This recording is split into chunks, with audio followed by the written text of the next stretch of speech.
Hey, Fruit Force, I found an article on Bounty and Comics I just have to talk about. Did Warner Media and AT&T just kill DC Universe for the sake of HBO Max?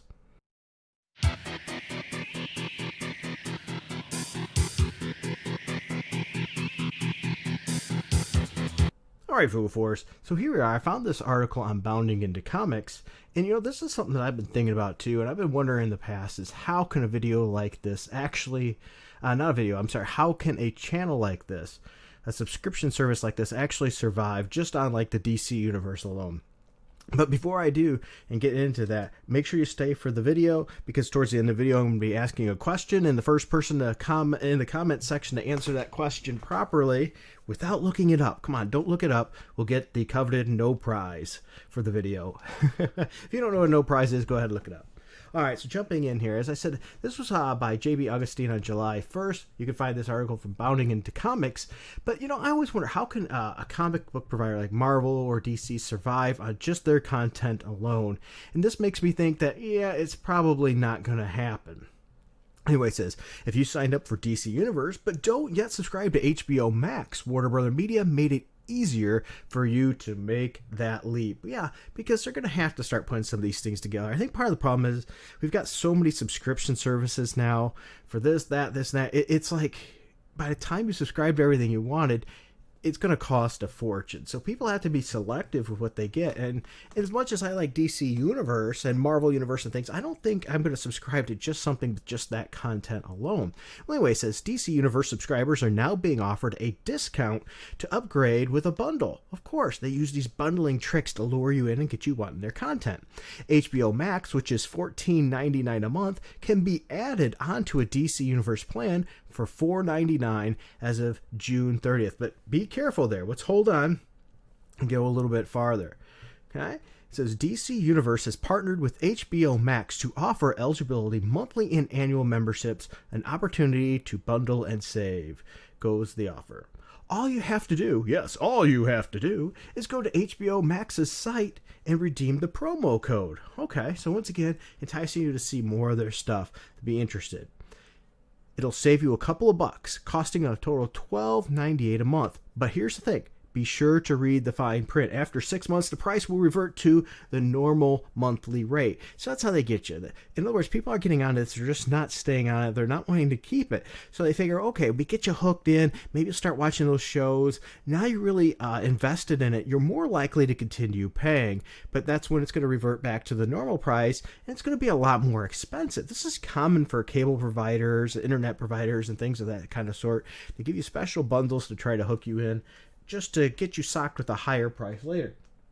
Just as a financial frugal tip here, sometimes when that time comes, contact the company because they're automatically going to raise your price and tell them flat out, I'm not going to pay it. I'm not going to pay that much for your service. I'm going to drop it. Can you offer me a better deal? You might be surprised. Sometimes they will offer you a better deal, maybe something that you're willing to take. Don't be afraid to negotiate. That's my frugal tip, and that works for a lot of different things. Don't be afraid to call your cable provider and things like that and ask them, I don't think I'm going to keep this going unless I can get a better deal. You might be able to shave off a good portion of the cost. All right, the deal is also for monthly subscribers who are good standing. So in other words, if you're already subscribed and paying your bills, they can probably offer you that same deal. So keep that in mind. Check it out. I cannot guarantee it. This offer makes business sense and should have been done earlier. And I agree. They needed something to hook these people in to the DC Universe without a whole lot of a track record really in the DC Universe programming and things to hook somebody in. You don't, there's a lot of, people are just not going to be willing to take the chance. So Disney Plus launched with a similar option to bundle with its ESPN Plus and Hulu and things. So now they're taking a little bit of a hint from them and trying that to see if it'll hook people in as well. Comic Book Cast wasn't optimistic in their news update about the bundle, and I think they're onto something here. They considered it the final nail in the coffin of the DCU, liking it to AT&T and Warner Brother taking the proverbial horse behind the barn. And that's true. This is sort of like, okay, it hasn't been doing well, so we have to do something to get people in. So just in case you weren't sure about how well it was really doing, let's continue. So after about a year, they see the bundle becoming a means of rolling over users to HBO Max. DC Universe would hypothetically be maintained as a comic library, which does make sense. CBC notes that Harley Quinn animated series is headed to the Max, and that programming is shared between the services, but also loaned out to other streaming giants that we can see. The CW's DC shows are still on Netflix for now, and you never know how long that's going to last. And while DCU has some exclusivity with the Titans, the Vanguard original can be found on there in some corners of the world too. Given that Doom Patrol, which is now on season 2, Stargirl, which is a newer show. By the way, if you haven't been checking out Stargirl, I think you might owe it to yourself to give it a shot if you're a DC fan. Yes, it's different than what you'd get from the comic books, but there is some elements. Sometimes I shake my head a little bit too, but overall, it's not in your face, constant propaganda, and it's actually been quite fun. And it's refreshing to have a show with maybe the more youthful characters, not looking at that the parent's always an idiot. The stepfather, in this case, is a superhero too. Does she always listen to him? No, which makes sense because he's a teenager, but they don't paint him as an idiot, and they look back and you see like there are lessons there to be made, and I like that. You don't have the Mary Sue female character that's unbeatable either, so very interesting there. So anyway, continuing on, it says I said Stargirl and even the Swamp Thing, which has not been a big draw, let's be honest, not that I don't think that's a cool idea, are being shared with other content providers. Exclusivity belongs in so like sarcastic quotation marks here, according to CBC. So in other words, you can get some of these programming things elsewhere, which is just another reason not to get it here and to pay that additional fee for it. But it's a good idea initially to maybe operate at a little bit less profit margin to try to hook those people in and eventually bring them to your channel. But it's not looking real good.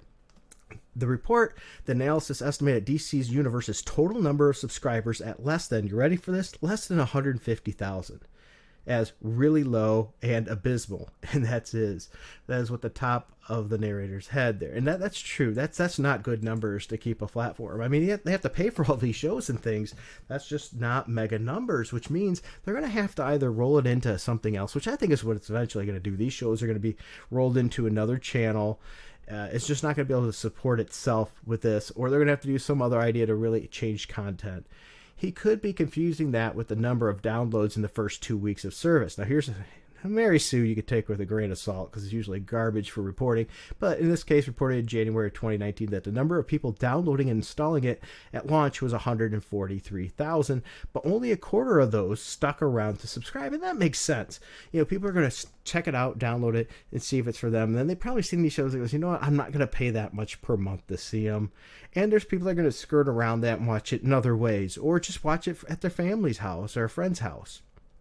So you got to expect some diminishment of that. But it mainly is it's not keeping people. People will come and check it out, but it's not keeping people. So that should be throwing up a flag here. How do we keep people? What content are we going to provide to keep them wanting to come back and see more? Numbers could be steady, going up or going down, within expectations. Unfortunately, figures are hard to find, and there's not been much reporting on it, while possibly over a year. Now, DC's discussion forum has a small but ongoing thread about it. All this thing is still not showing a whole lot of hope. Screen Rant reported, however, in May, the app's comic readership was up 35%. Now, that seems great, but we have to consider something else, too, with the stay-at-home orders in place. So less people are going out right now to comic shops and stuff, so you should see an uptick in digital and things like that. But 35%, that's a pretty good number. Still, probably we're hoping for more. As far as revenue data, aggregator Sensor Tower calculates DCU's worldwide revenue as of May 2020 at 700K. Downloads were at 80,000K, or 80K. So, not spectacular. Reports and rumors the DC Universe is getting shut down keep coming, and a few comments made by HBO Max content chief Kevin Riley about DC series coming to his service don't inspire great confidence. And I agree there. That's the biggest kicker right there. I think they're seeing that it's just not generating enough revenue on its own. They don't get enough subscribers. So the best idea is to roll that in content in a team effort with another already established channel, a content provider like HBO Max. Now, is HBO Max the best choice for that? I don't know. That's for that company and figuring what they can do. on what kind of deal they can work out. With that said, there's no official word or indication from AT&T on this matter as well. So really there's a lot in the air, but ultimately the numbers are not looking good for the DC universe. They're looking like Joker's taking the crowbar to Jason Todd, at this point. So now we're just waiting for the bomb to blow up and see where the pieces lay when it's done and over. All right, well, thank you for watching this point and staying with me this long. So let's jump into the trivia question, shall we? Here's a trivia question for this video. What are TikTok's powers? Yes, think of the Marvel Universe. We're getting out of the DC here and going into Marvel. What are TikTok's powers? Leave that answer down in the comments. Don't look it up, okay? This is a little bit more of an obscure character, so it might be a little bit more of a challenge. So if you know about this character, we'll leave that comment down below. Let's see if you can get that no prize. Thank you for taking your time to watch this video. Share your thoughts, like, subscribe, help this little channel grow. If you find yourself in a good financial position, you can help this channel for as little as $1 a month on our Patreon or Subscribe Star, where you can get exclusive content. I like to put a lot of Let's Play gaming content there, random odds and ends kinds of videos, just a little bit things for fun. And I'd love to see you there too. Thank you for your time, and thanks for watching. Until next time, keep it frugal.